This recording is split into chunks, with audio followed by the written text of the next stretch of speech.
Muy bien, Hare Krishna, ¿cómo están todos?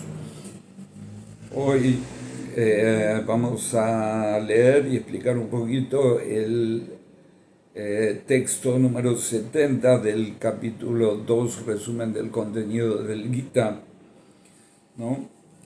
Y bueno, mi nombre, para quienes no me conocen, es Vishwamitra Das y estoy transmitiendo desde Ingeniero Majwitz, República Argentina.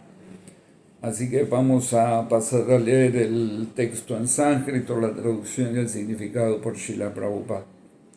Muy bien. Apuryamana machala pratistam samudranapa pravisanti yadvat tadvat kamayam pravisanti sarvesa samti navnoti nakamagami.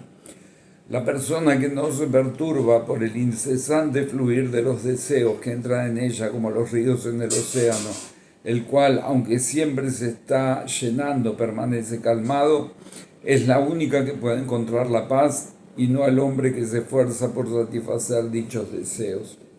Significado. Aunque el vasto océano siempre está lleno de agua, no obstante, siempre se sigue llenando con mucha más agua, especialmente durante la estación lluviosa, pero el océano permanece igual de estable. No se agita ni rebasa el límite de su borde. Eso también es cierto en el caso de una persona fija en el estado de conciencia de Krishna. Mientras tenga el cuerpo material, éste continuará con sus exigencias de complacer los sentidos. Sin embargo, al devoto no lo perturban tales deseos gracias a su plenitud. A un hombre consciente de Krishna no le hace falta nada porque el Señor satisface todas sus necesidades materiales. Por consiguiente, Él es como el océano, siempre está lleno en sí mismo. Los deseos puede que lleguen a Él tal como las aguas de los ríos que fluyen hacia el océano, pero Él es estable en sus actividades y los deseos de complacer los sentidos no lo perturban ni siquiera ligeramente. Esa es la prueba que caracteriza a un hombre consciente de Krishna, que ha perdido todas las inclinaciones hacia la complacencia material de los sentidos.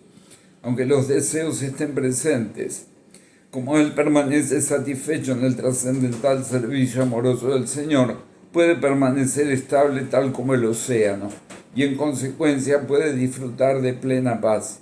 Otros, sin embargo, que quieren complacer los deseos, incluso hasta el límite de la liberación, para no hablar del éxito material, nunca encuentran ni siquiera la paz. Los trabajadores fritivos, los salvacionistas y también los yogis, que se hallan tras los poderes místicos, son todos infelices a causa de los deseos insatisfechos. Pero la persona con conciencia de Krishna es feliz en el servicio del Señor y no tiene ningún deseo que complacer. En efecto, ni siquiera desea liberarse del llamado cautiverio material. Los devotos de Krishna no tienen deseo material alguno y por lo tanto disfrutan de una paz perfecta. Otra vez leemos el sánscrito. Apuryamana machala pratistam samudranapa pravisanti yadvat tadvat kamayam pravisanti sarvesas santi navnoti nakamakami. La persona que no se perturba por el incesante fluir de los deseos que entran en ella como los ríos en el océano, el cual, aunque siempre se está llenando, permanece calmado, es la única que puede encontrar la paz y no el hombre que se esfuerza por satisfacer dichos deseos. Jai. Om Agyanatimirandasya Gyananjana Salakaya Chakshuru Militan Gyena Tasmai Sri Gurave Namaha. Muy bien, aquí se está dando un ejemplo que grafica cuál es la situación de una persona consciente de Krishna, ¿no? O consciente de Dios, ¿no? Una persona situada en el plano espiritual. Como explicaba Mahapremada en el texto anterior, ¿no?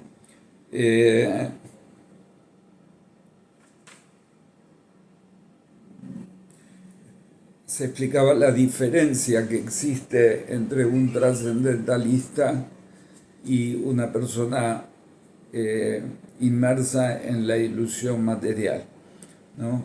Y se decía que esa situación, como se dice también coloquialmente, es como el día y la noche, ¿no? La situación, aunque parezcan estar en el mismo lugar y parezcan desarrollar las mismas actividades, el, el trascendentalista, ¿no? El devoto, eh, ojo, cuando hablamos de devotos en las escrituras, muchas veces hablamos del devoto, y después uno dice, pero él es un devoto, y no sé qué. No, aquí estamos hablando de una persona plenamente consciente de Dios, ¿no? No estamos hablando de personas dormidas y semidormidas, ¿no? Se explica que incluso un devoto, cuando todavía tiene expectativas con respecto a este mundo material, que todavía piensa que hay algo de jugo que se le puede sacar a este mundo material, en realidad es como una persona que sueña que ha despertado de un sueño. Así dice Krishna en el canto 11 del Srimad Bhagavatam, ¿no? Cuando uno todavía tiene expectativas de que este mundo material es real y que se le puede sacar algún jugo, eso es como alguien que sueña que ha despertado de un sueño. A veces pasa que uno le ocurre eso, uno se despierta, ¿no? Dice, oh, ya son las 7 menos cuarto, ¿no? Se levanta de la cama, va al baño, se cepilla los dientes, se baña, se peina, ¿no? Eh, Va, desayuna y cuando está por salir al trabajo, de repente se despierta y se da cuenta de que, uy, estaba soñando que me había despertado, ¿no? Eso suele pasar. Bueno, en la etapa inicial del proceso de conciencia de Krishna ocurre algo parecido, ¿no? Vishwanatha Chakravarti Thakur lo denomina Utsahamai, entusiasmo excesivo, ¿no? A veces uno lee las escrituras y cree que ya entendió todo, ¿no? Uno lee la ciencia de la autorrealización, ¿no? El Prabhupada, o lee el volver a nacer, ¿no? Y dice, ya entendí todo, ¿no? Entonces, eso Vishwanatha Chakravarti Thakur lo denomina así, Utsahamai, entusiasmo excesivo al principio, que es bueno porque eso nos da entusiasmo. Por ahí es excesivo ese entusiasmo pensando que ya hemos entendido todo. Pero hay mucho más para entender. En realidad, la persona que ha entendido todo, eh, el, el, el vidente de la verdad, el que ve las cosas tal como son, su visión es completamente diferente a la nuestra o la de cualquier persona ordinaria, ¿no? Y por eso en este texto que leyó Maha Premada se dice que lo que es el día para el materialista es la noche para el sabio introspectivo, ¿no? El sabio introspectivo es aquella persona que puede aislarse un poco de la ilusión y mirar hacia sí mismo, ¿no? Y entender quién soy yo y quién soy yo en verdad, ¿no? Y cuál es mi verdadero interés y cuáles son mis verdaderos problemas, ¿no? Entonces, el materialista, ¿no? En este mundo del sueño que llamamos mundo material, el materialista es un esclavo, ¿no? Que todo el día está corriendo detrás de las demandas de sus sentidos, ¿no? De los sentidos materiales, ¿no?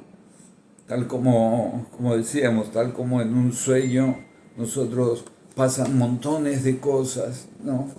Y en el sueño nos agitamos, tenemos miedo, disfrutamos, ¿no? De la misma manera, el materialista, ¿no? O la persona que está inmersa en la ilusión material, permanentemente está corriendo, agitado, como se dice aquí, como un océano que es agitado por los deseos de satisfacer los sentidos oníricos, los sentidos materiales, ¿no?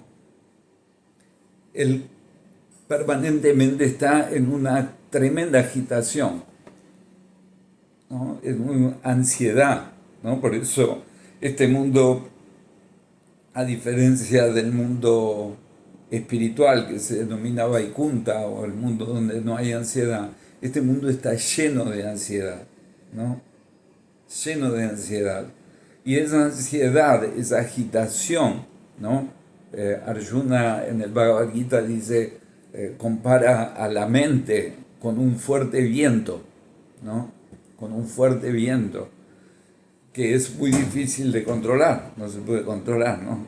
Le dice Krishna, ¿no? La mente, ¿no? Chanchala Himana Krishna Pramati Valavadridam, ¿no? Le dice la mente, esta mente loca, Pramati, ¿no? Es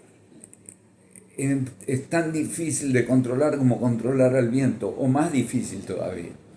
Entonces, aquí se da el ejemplo de que la persona es como un océano, especialmente la persona consciente de Dios, la persona, el sabio introspectivo, el vidente de la verdad, es una persona calma, ¿no?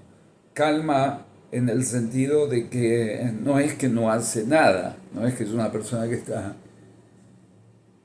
mirando los pajaritos todo el día, ¿no? Es decir, el vidente de la verdad actúa, pero actúa en una plataforma real. Es calmo porque no se agita con los deseos materiales, ¿no?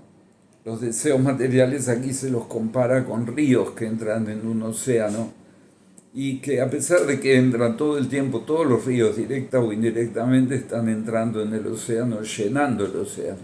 Pero el océano no se desborda nunca, ¿no? Y siguiendo ese mismo ejemplo, lo que agita al océano, en realidad no son los ríos que entran en el océano, sino el viento, ¿no? El viento es lo que agita el océano y produce los oleajes, ¿no? Cuando hay viento, el océano se pica.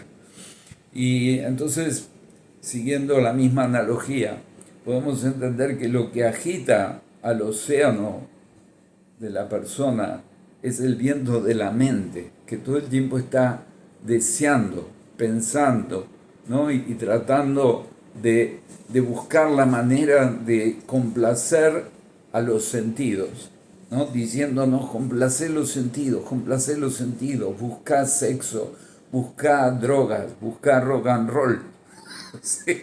¿No? Todo el tiempo nos está impulsando y ahora necesitas esto y ahora necesitas lo otro, cuidado, hay un peligro, defendete. Así es la vida del materialista, insoportable. Es así, así es la mente de la persona materialista, ¿no? Y en cambio, la persona consciente de Krishna, ¿no? Vienen los deseos, pero él no se agita, ¿no? No se agita, él está calmado en cuanto a satisfacer los deseos, porque ya ha descubierto el truco de los sentidos, que nunca se satisfacen, ¿no? Eso se dice que la lujuria es como un fuego, la lujuria no en sentido simplemente sexual, la lujuria en el sentido de querer complacer los sentidos, los deseos, eso es la lujuria. La lujuria son los deseos desenfrenados, ¿no? Entonces, la lujuria nunca se satisface y la persona que es introspectiva se da cuenta de eso. Es inútil tratar de complacerte, ¿no? Queridamente, queridos sentidos. Es inútil tratar de complacerlos, ¿no? Con sus demandas. Entonces, la persona sabia, ¿no? ¿Qué es lo que hace? Entiende, yo no soy estos sentidos, yo no soy el sirviente de estos sentidos, yo no soy el sirviente de los deseos de la mente. Ahora, mi querida mente, mis queridos sentidos, ustedes me van a servir a mí, ¿no? una persona con carácter.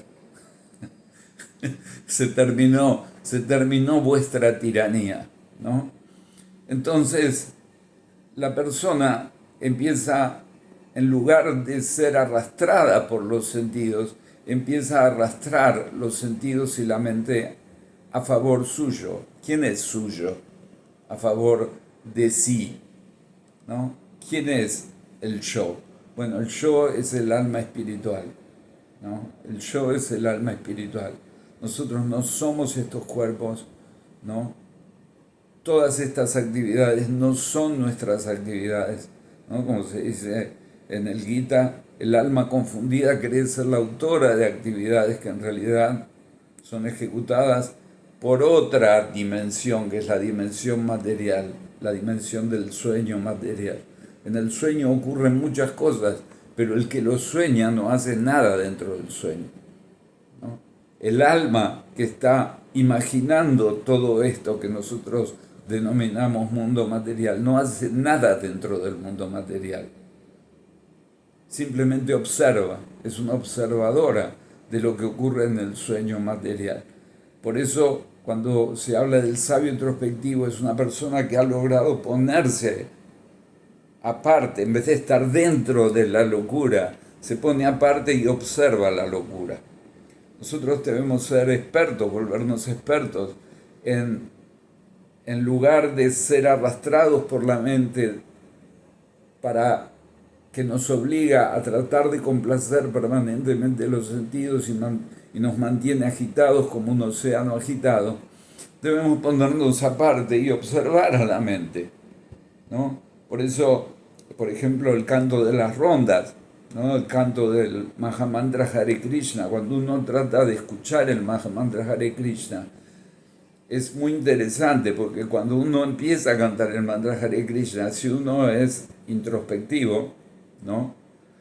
Entonces se va a dar cuenta que tan pronto como uno empieza a cantar Hare Krishna, Krishna Krishna, Hare Hare, Hare Rama, Rama Rama, Hare Hare, la mente va a decir, ¿y la boleta de la luz la habré pagado? O dirá, che, qué hambre que tengo, ¿no? Uy, mirá el pajarito aquel, ¿no? Y Hare Krishna, Krishna Krishna, Hare Hare.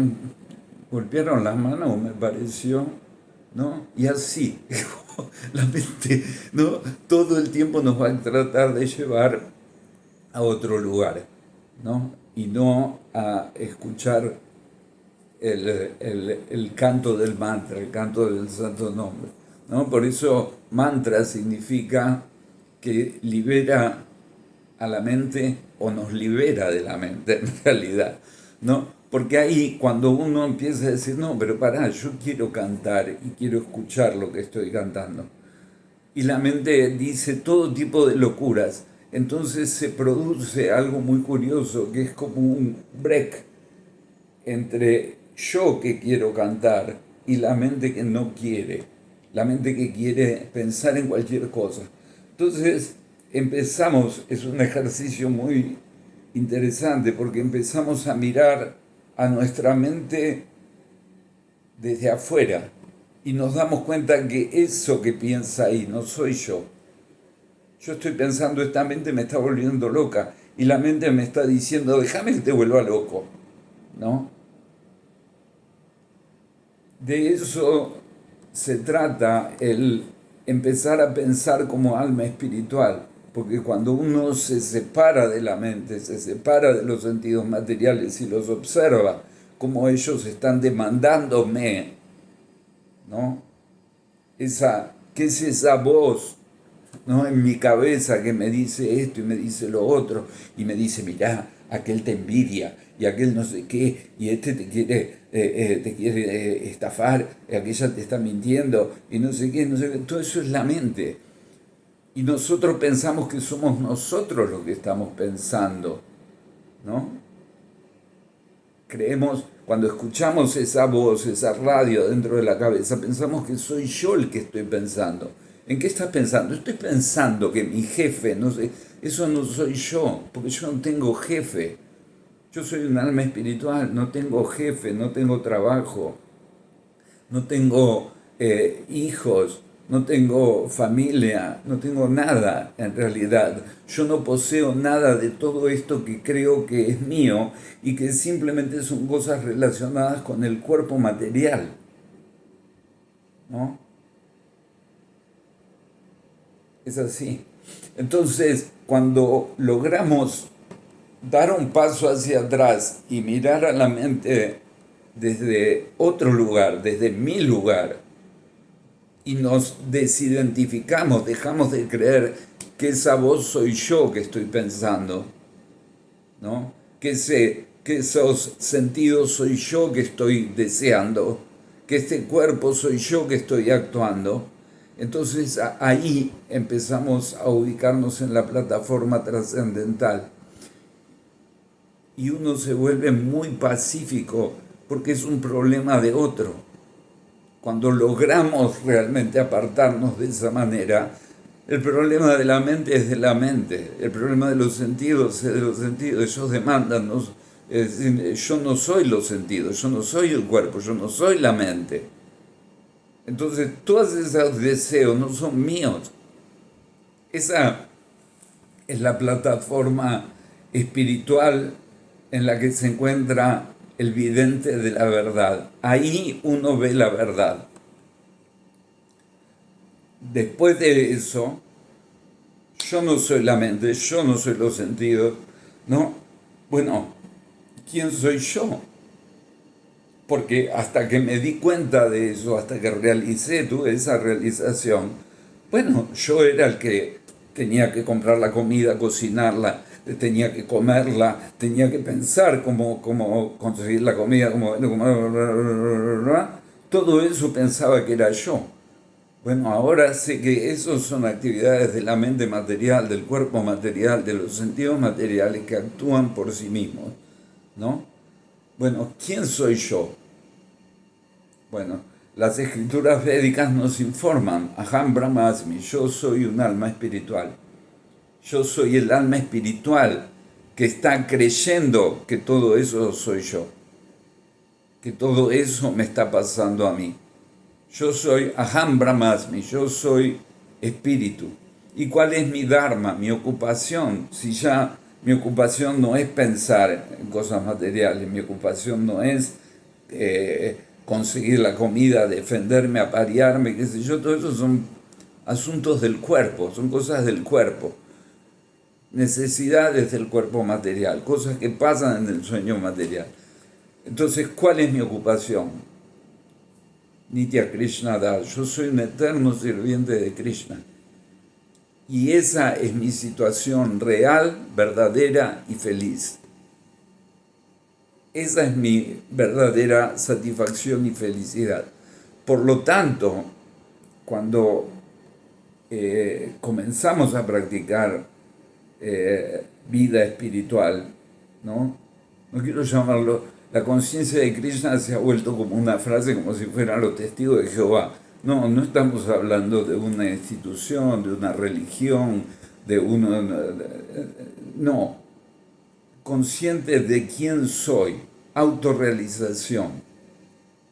Eso lo podemos conseguir en los testigos de Jehová, lo podemos conseguir con las enseñanzas de Jesucristo, lo podemos conseguir si nos volvemos introspectivos. Hay personas autorrealizadas en todas las religiones y hay personas que están completamente en ilusión en todas las religiones, ya sean los mormones, testigos de Jehová, católicos, judíos, musulmanes o Hare Krishna. Es decir, no es que por tener un carnet de una institución ya estamos salvados. Como decía Jesús, no es por decir Señor, Señor que seréis salvados, ¿no? Sino por entender realmente quién soy yo y actuar en mi plataforma real como alma espiritual, ¿no? En la plataforma espiritual. Entonces, cuando yo consigo apartarme de la mente y apartarme de los sentidos y decir, ese no soy yo, bueno, les digo, ahora señorita mente y ahora señores sentidos, ustedes me van a servir a mí. Hasta ahora yo corría atrás de ustedes, se terminó. Ahora ustedes me van a obedecer a mí. en ese momento uno se vuelve un Goswami, un amo de los sentidos, ¿no? Uno le dice, mis queridos sentidos, quieren comer macanudo, pero van a comer comida ofrecida al Señor. Lo que hagan va a estar relacionado con mi interés como alma espiritual. Porque aquí el que manda soy yo. Nos pusimos malo, ¿no? Y en algún momento hay que ponerse malo con la mente y con los sentidos. Y decirle, muchacho, acá el que manda soy yo, ¿no? Ustedes son mi mente, mis sentidos, mi sueño material. Pero el que sueña soy yo. Entonces ahora el sueño vamos a hacerlo de otra manera. Ahora vamos a trabajar de otra manera. ¿No? Nos ponemos en patrón. ¿No? Es decir, alguien tiene que mandar. Entonces le decimos los sentidos, muy bien querida lengua, tenés hambre, vas a comer Krishna prasad, ¿no? Alimentos ofrecidos al Señor. Muy bien queridos ojos, ustedes quieren ver cosas lindas, bueno, ahora van a ver las deidades y las flores ofrecidas a las deidades. Y van a leer, pero no van a leer cualquier porquería, van a leer literatura trascendental, que habla de mi interés, no el de ustedes. Entonces se van a poner a leer esto, ¿no? Querida lengua, ¿querés hablar? Macanudo, vas a hablar pero de lo que yo te diga, ¿no? Vas a hablar de mis propios intereses, no de los tuyos, ¿no? ¿Querés oír? Vas a oír lo que yo te diga, ¿no? Hare Krishna, o lo que sea que tenga que ver con mi verdadero interés, que es servir a la Suprema Personalidad de Dios, porque yo le pertenezco a Dios. Entonces ustedes que me pertenecen a mí también pertenecen a Dios. Y se terminó la milonga. ¿No? Es así. Entonces, cuando la casa se pone en orden y los sirvientes obedecen al amo, ¿no? Los sentidos obedecen al amo de los sentidos, entonces la casa se mantiene pacífica, ¿no? No hay problemas, no hay agitación, no hay ira, ¿no? Porque la ira proviene de cuando los sentidos y la mente quieren satisfacción y no la consiguen. Entonces ahí uno se pone en ira, ¿no? Porque no puede darle satisfacción a los sentidos y a la mente. Sin embargo, Krishna siempre está disponible, ¿no? Podemos estar en una isla desierta tipo Robinson Crusoe y podemos meditar en Dios. Eso significa ocuparse en el servicio devocional, ocupar la mente y los sentidos en Dios, ¿no?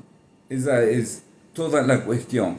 No hace falta nada externo, prácticamente. Si hay algo externo que podemos ocupar, tenemos un libro, tenemos cartas, ¿no? Los platillitos para cantar, tenemos una mridanga, un armonio, cantamos, qué sé yo, tenemos un templo, ¿no? Vamos al templo, hacemos, barremos el patio, lavamos las ollas, ¿no? Arreglamos el altar o lo que sea. Macanudo, si hay cosas externas, fenómeno, ocupamos los sentidos en eso. Y si no tenemos nada, ¿no? Nos meten presos en un calabozo de 2x2, siempre podemos pensar en Krishna, ¿no? Nuestra mente debe ser ocupada en el Señor Supremo. Entonces, de esa manera, ya no hay deseos insatisfechos. Vamos a experimentar plena satisfacción. ¿Por qué? Porque el yo, el alma, está siendo ocupada en su actividad original, en su dharma, en su ocupación, en lo que es su naturaleza intrínseca, ¿no? Nadie quiere ser un esclavo. Sin embargo, la otra vez leía, ¿no? San Francisco de Asís decía, no hay mayor libertad que volverse esclavo de Dios. ¿Por qué? Porque Dios es nuestra ocupación original, nuestra ocupación natural. Entonces, cuando nos volvemos esclavos de nuestra ocupación natural, estamos completamente satisfechos. Cuando nos volvemos esclavos de algo que no somos nosotros, eso es una tiranía. Ahí sí somos esclavos. Y San Francisco dice, volverse esclavo de Dios es la mayor de las libertades, porque cualquier otra libertad es servidumbre, ¿no?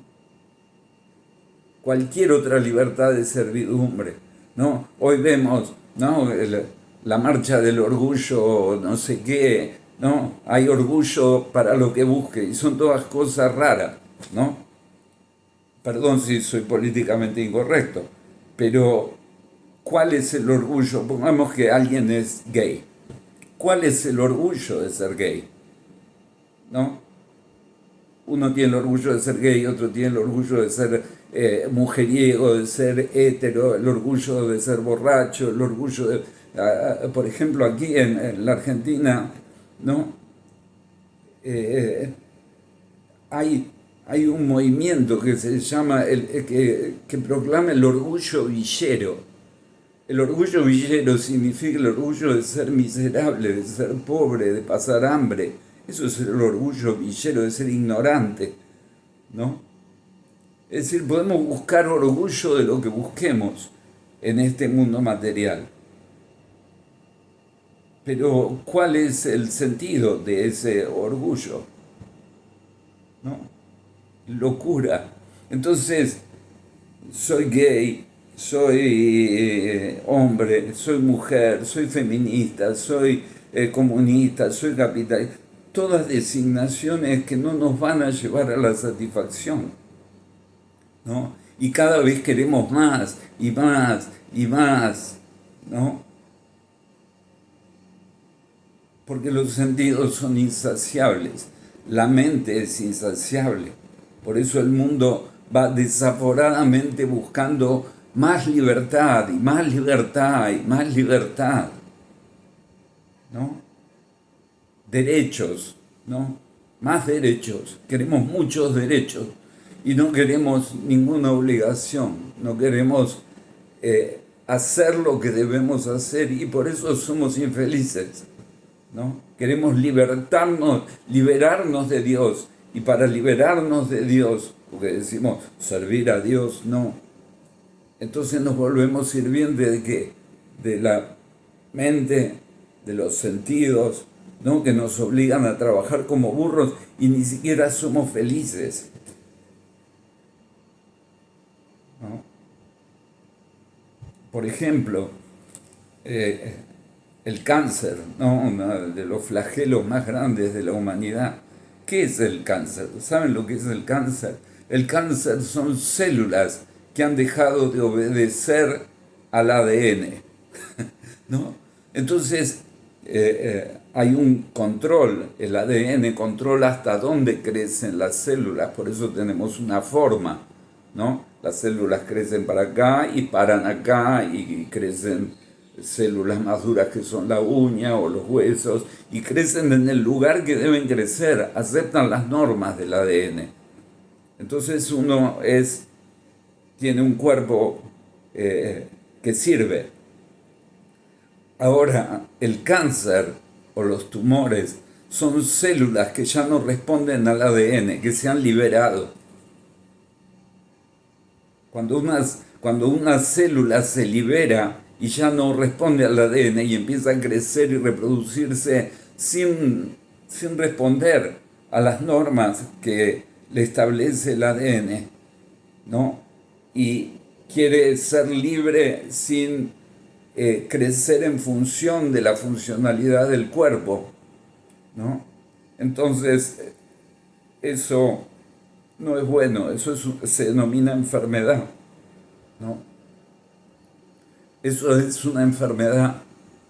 La libertad que no obedece a Dios es una enfermedad, es un cáncer. porque Dios es nuestro ADN, es el que nos marca la pauta de quiénes debemos ser para ser felices, para crecer felices, para desarrollarnos felices. Dios es nuestro ADN. Él es el que indica, hasta aquí hay que crecer, para aquí hay que crecer, aquí tenés que ser duro y aquí tenés que ser blando.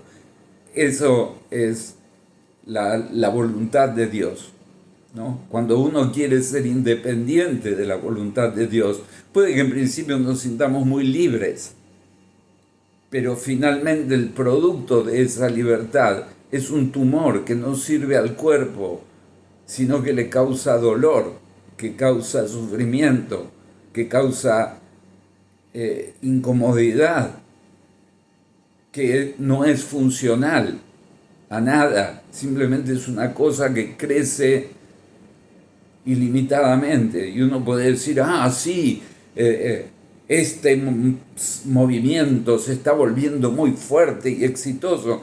El cáncer también se vuelve fuerte y exitoso, ¿no? De la misma manera, la sociedad hoy en día, el materialismo hoy en día, hace que solamente nos volvamos absolutamente hedonistas, ¿no? Si me causa algún placer inmediato, lo tomo.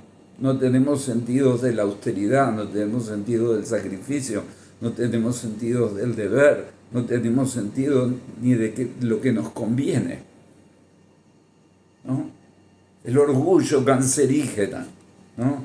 Ahora estamos orgullosos porque nuestras células están creciendo libres y sin límites, ¿no? Ya no aceptamos los límites del ADN, nos hemos liberado de Dios. Solamente esperen. Esto no tendría que estar diciéndolo supuestamente, pero bueno, es la verdad.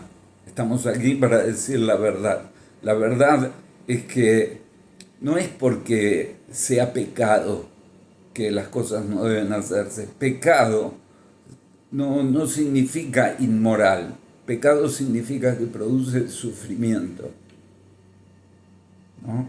Cuando un padre le dice al nene, no meta los dedos en el enchufe, no se lo dice porque sea pecado, no le dice, no metas el dedo en el enchufe porque eso es pecado. No, se lo dice porque sabe que va a sufrir por hacer eso.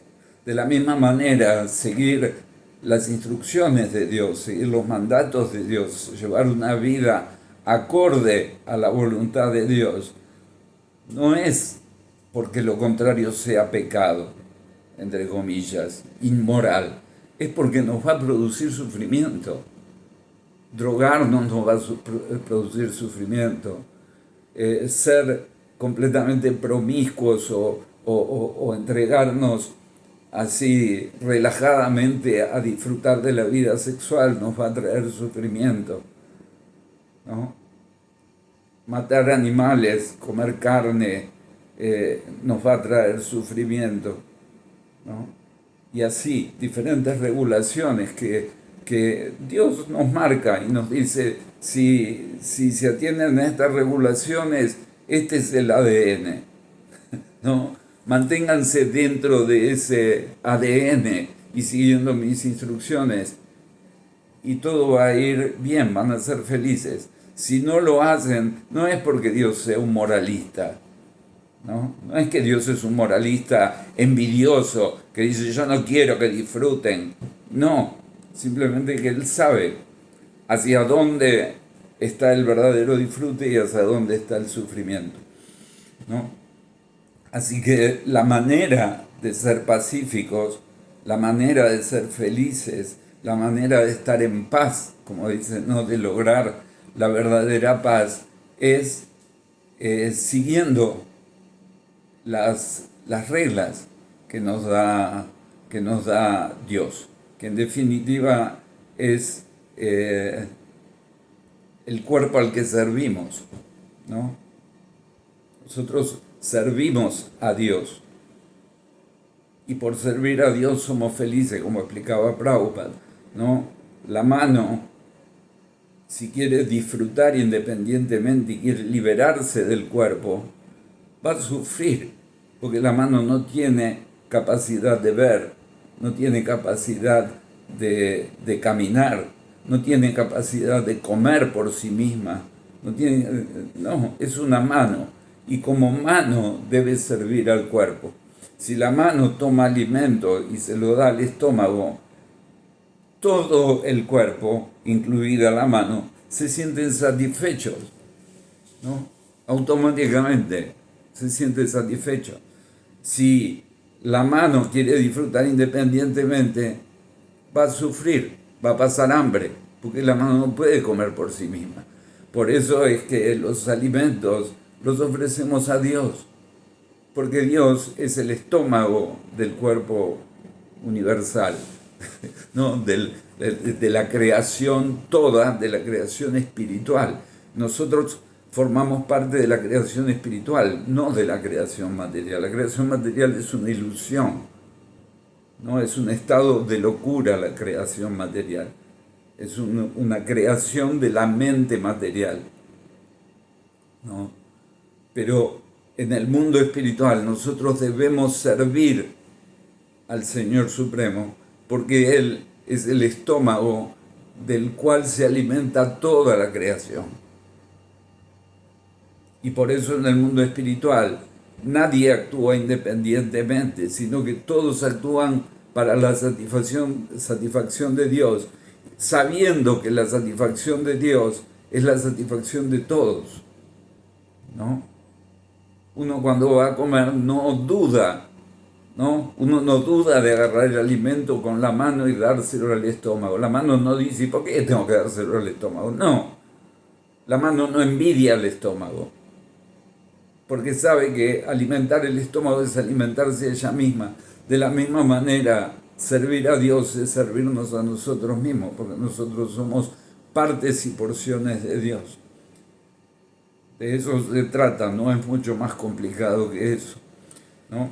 Por eso en este texto se explica justamente que la forma de ser feliz, la forma de obtener paz es esa, es a través del servicio a Dios, a través de la meditación en Dios, a través de ocupar la mente, los sentidos, la inteligencia en Dios. Puede parecer,